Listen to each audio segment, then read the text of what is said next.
exatamente John Wesley, o item 40. Estamos na página 53. Vamos falar sobre John Wesley. No tópico anterior, falei com vocês o encontro que ele teve com os anabatistas moravianos em um navio viajando para os Estados Unidos. A história diz que ele volta dos Estados Unidos e ele vai procurar essas igrejas anabatistas lá na Inglaterra também. Bom, então o item 40 nos diz: Wesley nasceu na Inglaterra, onde o Estado controlava a religião. No caso da Inglaterra, a religião protestante, né, que era anglicana. Diz a história que o avô dele chegou a ser puritano, mas o pai dele, talvez até por uma questão de recurso financeiro, acabou indo trabalhar na igreja anglicana. Era uma diferença grande, porque é você acreditar no purgatório como anglicano ou desacreditar no purgatório como puritano. Então, mas até hoje nós vemos que os protestantes, eles parece que não conseguem distinguir bem isso.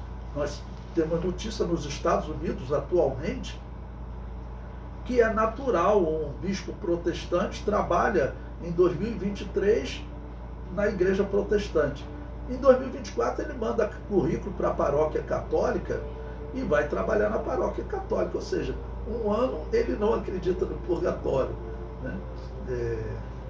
Os presbiterianos não acreditam em purgatório, né?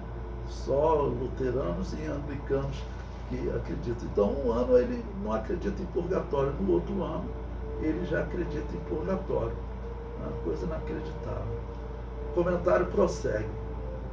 Como protestante, Wesley fundou na Inglaterra o Clube Santo, que ficou conhecido mais como metodistas. Então, ele já criou um grupo separado de estudo da Bíblia. Esse grupo fica conhecido, então, como metodistas. E ele vai abandonar a doutrina do batismo de recém-nascido da igreja anglicana, né? O comentário prossegue. Wesley viveu como protestante até que encontrou um grupo de anabatistas da Morávia. Faltava ali uma experiência de conversão que veio ocorrer anos mais tarde, depois que teve contato com os moravos. Como assim? A pessoa, ele já era, vamos dizer, uma autoridade dentro da igreja anglicana, ele era um missionário protestante, né? Quer dizer, pelo menos ele está indo lá para as colônias inglesas, a colônia da igreja protestante. Na verdade, eu digo que não é missionário, mas onde a Inglaterra estava, tinha que ir bispos da igreja anglicana. Então ele estava a serviço da igreja anglicana, como missionário anglicano, e de repente ele passa por uma experiência de conversão. Ou seja, ele abandonou a igreja pagã, porque a igreja anglicana, né, que acredita em purgatório, não pode nem ter dúvida de que ela é pagã. Então ele abandonou a igreja pagã, né, através de contato com esses moravianos. Esse historiador também diz, tá bom? Já citamos o segundo historiador. Bom, e citar também a Enciclopédia Histórico-Teológica da Igreja Cristã, que diz: quando John Wesley se viu junto com um grupo dos morados durante a sua viagem para a Geórgia, nos Estados Unidos, em 1735, o que ele viu do comportamento deles naquela ocasião e aquilo que ouviu dizer a respeito da fé que eles tinham, depois de voltar à Inglaterra, levou-o para seu próprio despertamento evangélico. Então ele era um anglicano e se converte às igrejas anabatistas. Se converte às igrejas anabatistas. Eu comento. John Wesley estava ligado à igreja estatal controlada por um rei. Esse sistema não funciona. A igreja de Deus deve estar separada da política. Por todos esses séculos que nós estamos estudando, vocês estão observando que tinha sempre uma igreja que a característica dela era separação do Estado. Por quê? A igreja católica nasceu com o controle do Estado. Constantino tinha uma igreja que ele controlava. E nós sabemos que tinha igrejas que ele não controlava. As igrejas anabatistas, que naqueles dias eles chamavam de novacianos, de donatistas, eles davam nomes ligados a pastores dessas igrejas. mas tudo com a finalidade de denegrir a imagem da igreja, como que uma seguidora de um homem. Mas, na verdade, ela estava perseguindo as verdadeiras igrejas de Deus, ou a verdadeira igreja de Deus, que ela foi caracterizando com diversos nomes. E a perseguição, irmãos, foi assim terrível. E foi Agostinho de Hipona que no ano 411 conseguiu inclusive usar o exército romano para matar essas igrejas. Então a igreja ela está sobrevivendo em dificuldade em todo esse período. Essa é uma história gloriosa, é uma história que combina com o que Jesus profetizou sobre a sua igreja. As portas do inferno não prevalecerão contra a minha igreja. Significa que ela seria combatida com poderes terríveis na história, mas ela sobreviveria. Agora, como você vai contar que essa profecia de Jesus se cumpriu na Igreja Católica? Se a Igreja Católica adotou doutrinas horríveis e se ela agiu, na verdade, como portas do inferno, perseguindo a verdadeira Igreja de Jesus. Não dá para dizer que a Igreja Católica sobreviveu às portas do inferno, né? Que ela não sofreu perseguição na história. Desde Constantino, ela sempre perseguiu. E lá se vão 1.700 anos. Mas tem alguns que pregam, né, principalmente os protestantes, que ela representa essa igreja que não foi vencida pelas portas do inferno. Não, na verdade, a igreja anabatista, essa igreja moraviana, que é avivada e que inclusive leva John Wesley à conversão, tá bom? Essa é a verdadeira igreja de Jesus. Essa é uma história gloriosa, como nós estamos contando, pessoas que vão para o lugar de morte e eles vão pregando, orando, pregando para aqueles que estão matando eles. Esse é o cristianismo glorioso.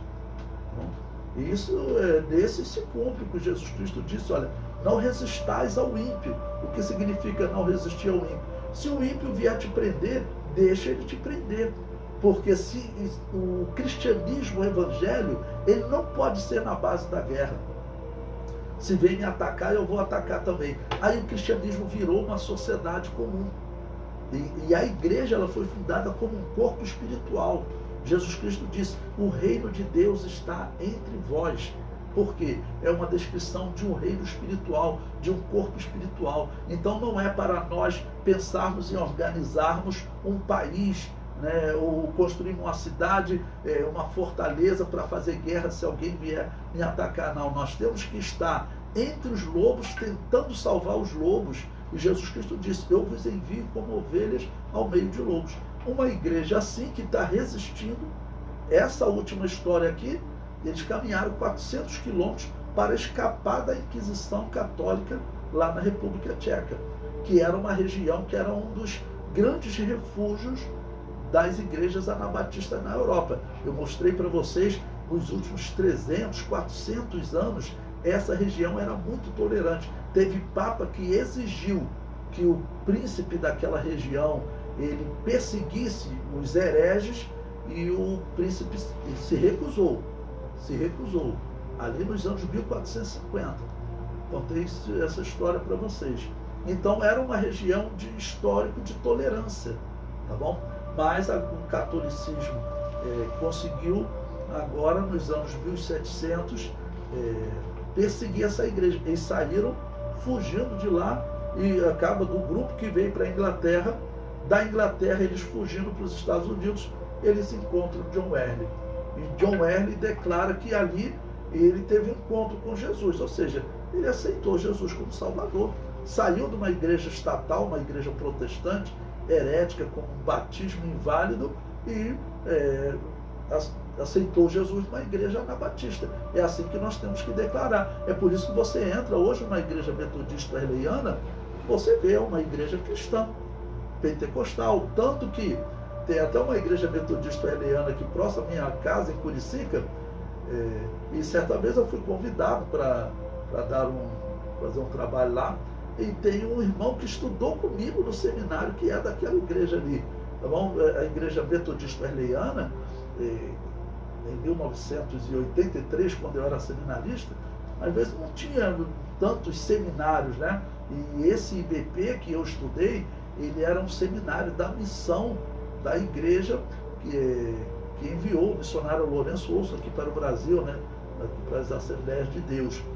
E ele estudou então lá nesse seminário das Assembleias de Deus, ok? Que assim era o Instituto Bíblico Pentecostal. Então assim surgiu a Igreja Metodista Wesleyana. Eu descrevo como uma conversão, porque é uma mudança radical. Você mudar o batismo, essa é a questão muito séria.